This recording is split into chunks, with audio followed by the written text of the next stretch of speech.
Win tập thể dục buổi tối. Win ơi. Win nếu khi biết đi nhanh thì Nhi. Bạn Nhi lại thanh trẻ ra. Đi ra kia, đừng mở cửa em ngã con.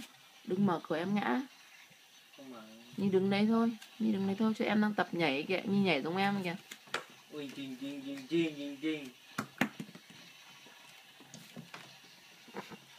Hai chị em tập nhảy kìa.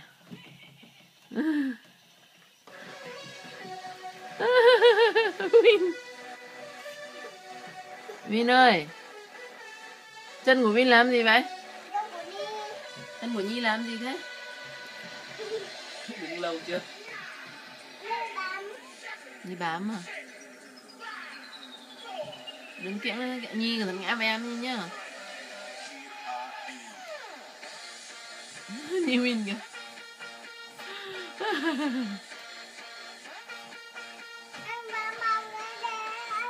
Con đi, con đỡ mẹ em lên nhá.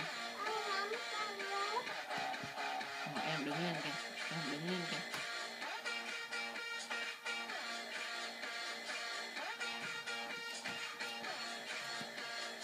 Mông vít kìa. Nhi kìa. Nhi ông thông cao với kìa Nhi.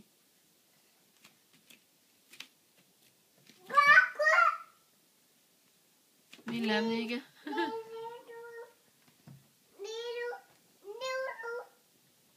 Win ơi.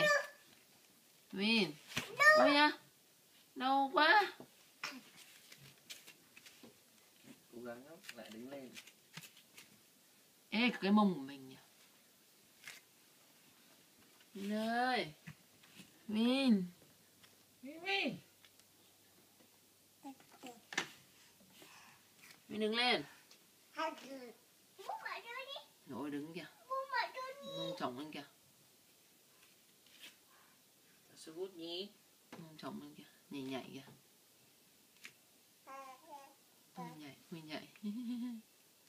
Hát một mình kìa. Hát à? Win hát à Win?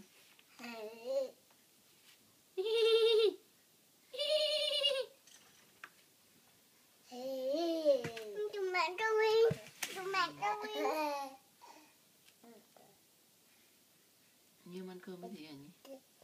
Cơm với cá. Cá gì? Cá xanh. Cá xanh là cá gì? Cá rô gì nhỉ? Cá rô.